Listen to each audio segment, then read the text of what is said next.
Assalamualaikum warahmatullahi wabarakatuh.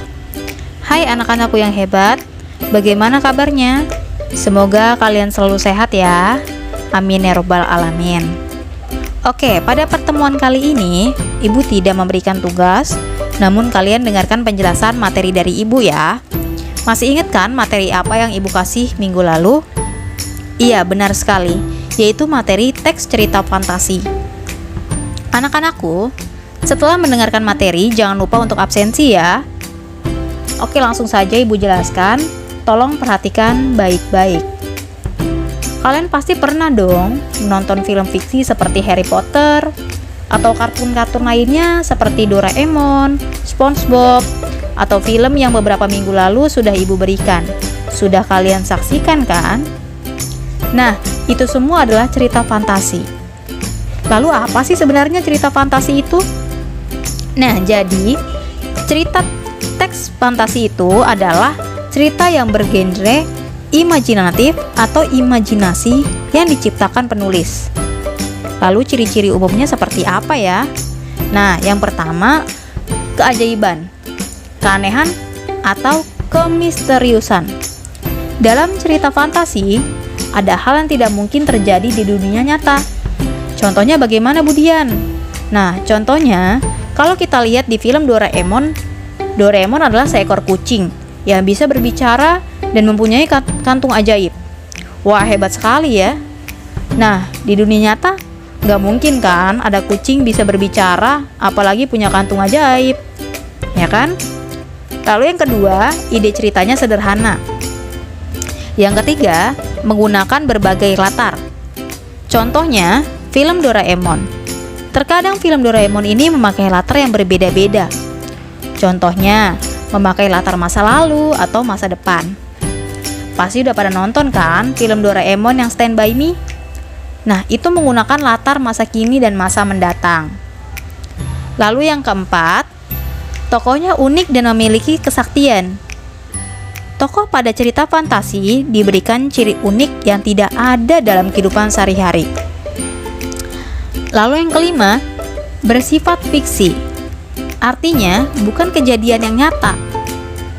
Lalu yang terakhir, menggunakan bahasa yang variasi. Bahasa variasi itu maksudnya tidak memakai bahasa formal yang kalian mengerti, gitu. Jadi, bahasa sehari-hari gitu, agar kalian paham. Lalu selanjutnya, jenis-jenis cerita fantasi yang pertama adalah cerita fantasi total.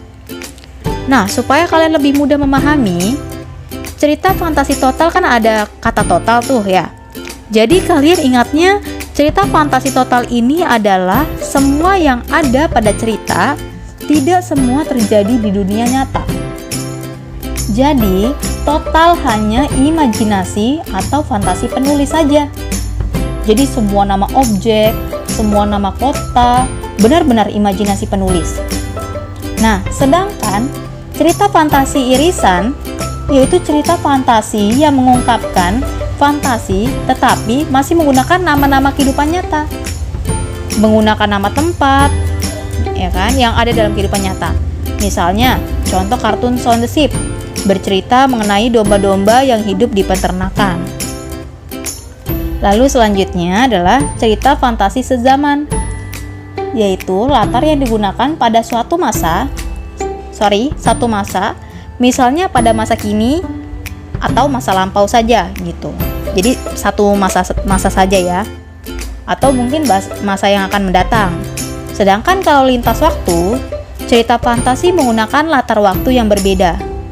Contohnya cerita fantasi yang membandingkan misalnya masa kini yaitu tahun 2000-an dengan masa lampau misalnya tahun 1900-an. Ya, seperti itulah. Oke, paham ya? Lalu kita lanjut ke struktur teks cerita fantasi.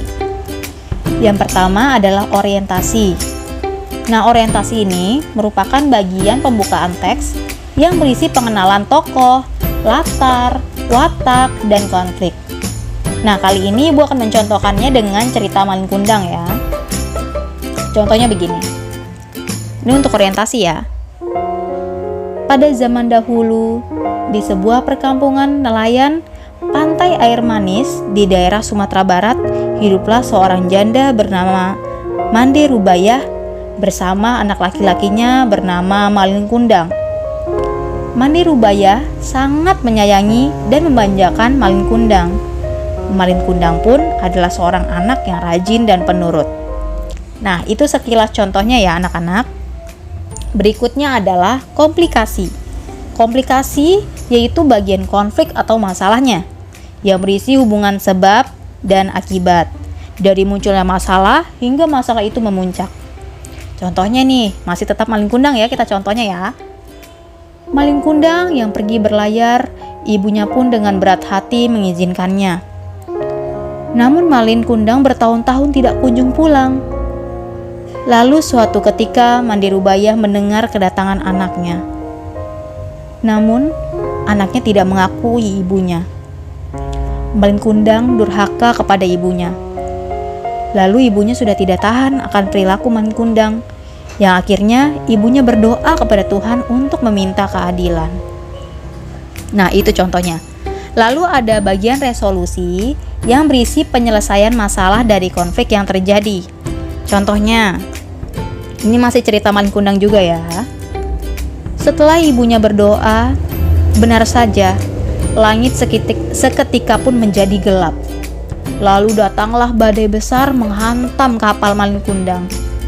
Malin Kundang bersujud meminta ampunan kepada ibunya. Tetapi itu semua sudah terlambat. Malin Kundang telah menjadi batu. Nah, itu contohnya. Lalu yang terakhir yaitu bagian koda, yaitu bagian penutup. Biasanya bagian ini merupakan amanat atau pesan. Jadi amanat itu artinya pesan ya. Jadi pesan yang akan disampaikan dari cerita fantasi tersebut. Nah, kalau di cerita Malin Kundang, kira-kira apa sih pesan yang kita dapatkan atau pesan yang ingin disampaikan dari cerita tersebut? Ya, betul. Kita tidak boleh durhaka terhadap orang tua. Oke, anak-anak, sampai di sini paham kan? Apakah ada yang ingin bertanya? Jika masih belum paham, boleh langsung bertanya ya. Tolong dipahami betul-betul ya anak-anakku. Jangan lupa absen. Baik, sekian materi minggu ini. Semoga bermanfaat. Wassalamualaikum warahmatullahi wabarakatuh.